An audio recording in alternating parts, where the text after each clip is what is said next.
দুনিয়াতে যেমন দেখাবে, মা বাবার সাথে সম্পর্ক ঠিক রাখবে না, মার সাথে সম্পর্ক রাখবে না, বাবার সাথে সম্পর্ক রাখবে না। যারা পর করে সম্পর্ক রাখবে, নিজের মতো করে সম্পর্ক রাখবে না। আল্লাহ রাব্বুল আলামিন বলছেন, যারা আল্লাহর পরে মা বাপের আদর এবং স্নেহ ভালোবাসা যাকে দিবে, আল্লাহ রাব্বুল আলামিন বলছেন তাকে আমি আল্লাহ তার ইবাদতটাকে কবুল করব। আর যে ব্যক্তি মা বাপকে দেখবে না, যে ব্যক্তি মাকে দেখবে না, বাবাকে দেখবে না, বাপকে এবং মাকে অপরভাবে চলবে, তাকে স্নেহ দিবে না, ভালোবাসা দিবে না, আমি আল্লাহ তার ইবাদতটাকে কবুল করব না রে বান্দা। তাহলে যারা মা বাপকে দেখবে না, আর আমি এসে যদি মসজিদে ঢুকে আর এই টাইলসের ওপরে টালির ওপরে মাথা ঠুকে ঠুকে ঠুকে ঠুকে আমার কপালটাকে আমি ফুটিয়ে দিয়ে রক্তর সিসকিরি বইয়ে দিব, আর আল্লাহকে বলবো আল্লাহ আমাকে ক্ষমা করো, আল্লাহ আমাকে ক্ষমা করো, আল্লাহ বলবেন না, দরকার নেই, দরকার নেই। তাহলে আমাকে মা বাপকে দেখতে হবে, স্নেহ ভালোবাসা মা বাপকে দিতে হবে, মা বাপের কথা শুনতে হবে। আর যদি না শুনি, মরে যাওয়ার পরে টেরাই পাওয়া যাবে। মরে যাওয়ার পরে টেই পাইবে ও কি যে আমি মা বাপকে দেখেছি না দেখিনি, আমার মা বাপকে স্নেহ আমি করেছি না করিনি, আমার মা বাপকে আমি পর করে দেখেছি না নিজ করে দেখেছি। সেই ব্যক্তিকে আল্লাহ রাব্বুল আলামিন মরার পরে দেখাবে, মরার পরে দেখাবে আল্লাহ। আল্লাহ রাব্বুল আলামিন নবী বারাক জায়গাতে বলছেন, নমাজ হবে না সেই ব্যক্তির, নমাজ হবে না সেই ব্যক্তির, যে ব্যক্তি, যে মহিলা, আল্লাহ রাব্বুল আলামিনের নবী বলছেন, যে মহিলা নামাজ পড়ছে কিন্তু বাড়িতে নামাজ পড়ার সাথে সাথে ও ইচ্ছা জেগেছে আমি মসজিদে গিয়ে নামাজ কায়েম করব, আমি মসজিদে গিয়ে নামাজ পড়ব, নামাজ পড়ুক, নামাজ হয়ে যাবে। কিন্তু ওই মহিলা যদি ইচ্ছা করে, যেমন ছেলে মানুষ আতর লাগায়, সেন্ট লাগায়, সুগন্ধি লাগায়, আর লাগার পরে মসজিদে আসে, আর ওই মহিলা যদি ইচ্ছা করে নাই কি যে আমি আজ নামাজ পড়তে যাব, আমার গায়ে সুগন্ধি ঘ্রাণ লাগাবো, আমি সেন্ট লাগাবো, আতর লাগাবো, আমি আতর ছিটিয়ে মসজিদে নামাজ পড়তে যাব, আল্লাহ রাব্বুল আলামিন নাই বলছেন ওই সমস্ত মহিলার নামাজ হবে না, ওই সমস্ত মহিলার নামাজ আল্লাহ রাব্বুল আলামিন কবুল করবেন না। কেন করবেন না? কেন করবেন না? যে মহিলা সেন্ট লাগাতে পাবে না, ঘ্রাণ লাগাতে পাবে না, আতর লাগাতে পাবে না, ওই মহিলার আল্লাহ রাব্বুল আলামিন নামাজ কবুল করবেন না।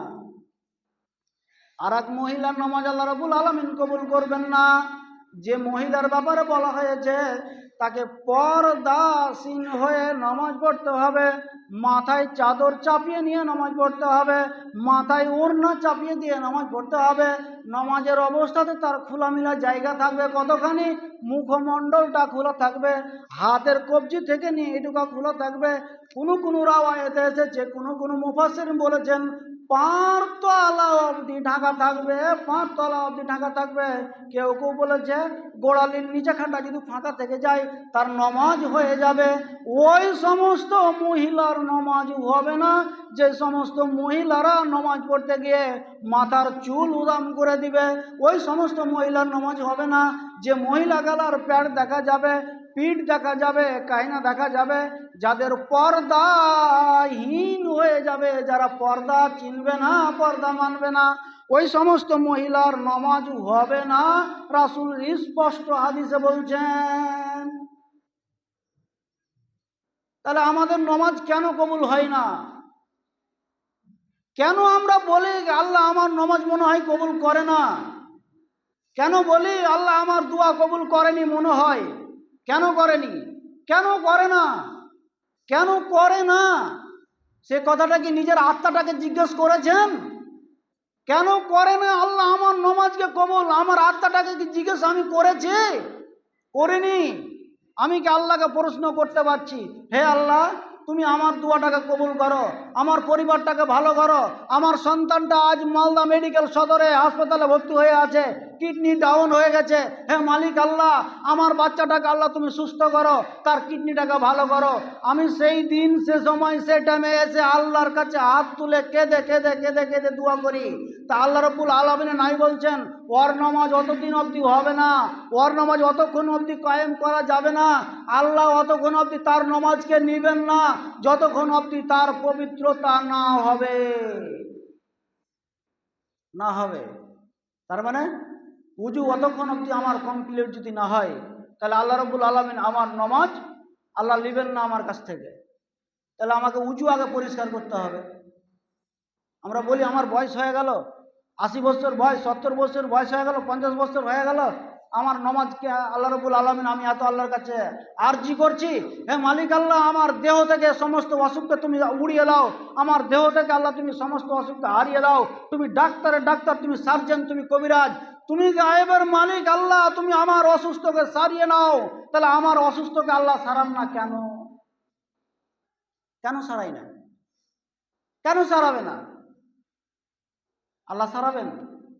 আল্লাহ বলছেন আমাকে যদি ইয়াকিনের সাথে খুজুর সাথে যদি আমাকে ডাকে আমার বান্দা, তো আমি আল্লাহ আসমানের ওপর থেকে নিচে নেমে এসে তার কথাগুলোকে শুনবো, আর শুনে তাকে আমি মানবো, তার কথাগুলোকে মান্যতা দিব। কেন দেয় না? কেন দেয় না? আমার উজু করতে বসলাম আমি বিসমিল্লাহ গেল, উজু করতে বসলাম আমি গল্প তো মাহের, গল্প করলে উজু হবে না এ কথা বলি না আমি। তা আমি উজু করতে যখনই বসছি তখনই আমি গল্প করতে শুরু করলাম, বিসমিল্লাহ কোথায় গেল, কোথায় গেল বিসমিল্লাহ? বিসমিল্লাহ উড়ে গেছে। উজু করে উঠে গেলাম, উজু করে উঠে গেলাম, তারপরে যে আমাকে দুয়া বলে উঠতে হবে, দুয়াটা গেল কোথায়? গল্পতে খেয়ে নিলাম আমার দুয়াকে, বিসমিল্লাহকে খেলে এবং উজুর শেষে দুয়াটাকে খেয়ে নিলে আমার উজু পরিপূর্ণ হচ্ছে? হয় না।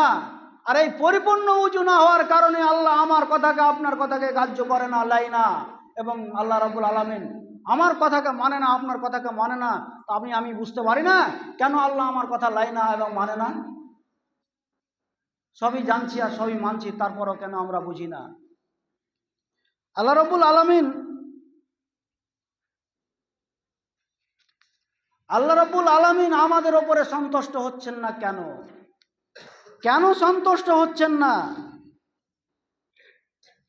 কোনো স্বামী, কোনো স্ত্রী, উভয় পক্ষের মধ্যে আছে।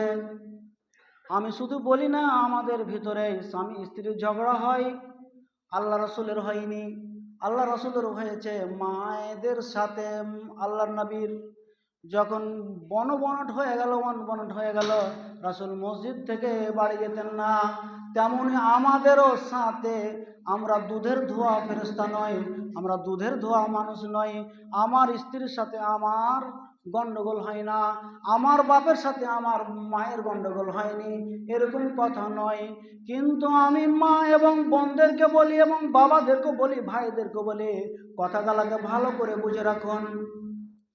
মা এবং বাবার সাথে, ভাই এবং বোনদের সাথে যদি কোনো কথায় অঘটন ঘটে যায়, বিচ্ছিন্ন হয়ে যায়, রাগারাগি হয়ে যায়, রাগারাগি হতে গেলে ওই পুরুষ যদি রেগে থেকে যায়, আর মায়েরা বোনেরা যদি তার সাথে সাথে যদি রাগ করে থেকে যায়, আর ফজরের নামাজ যদি ওই মা, ওই বোন, ওই স্ত্রী যদি পড়ে না, স্বামীকে রাজি করার আগে, স্বামীর সাথে সম্পর্কটাকে কাছে না হওয়ার আগে, ওই স্বামীকে যদি রাজি না করার আগে, স্বামীর রাগটাকে ভাঙিয়ে না দেওয়ার আগে যদি আমি ফজরের নামাজ পড়ে নিই, আল্লাহ রাব্বুল আলামিন আমার নামাজ কবুল করে নেবেন। আমি পুরুষ, কিন্তু মেয়েদের নামাজ আল্লাহ রাব্বুল আলামিন কবুল করবেন না।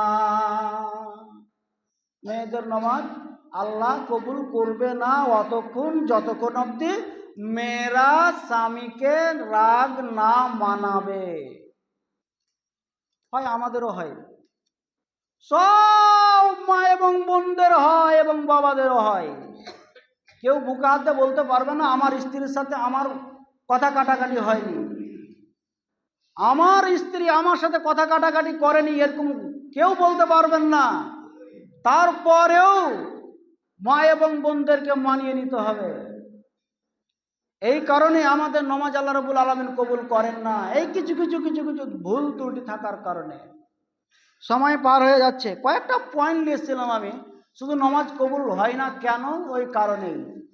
আমরা নামাজ পড়ছি ঠিক, সাজদা দিচ্ছি ঠিক, দুয়া গালা বলছি ঠিক,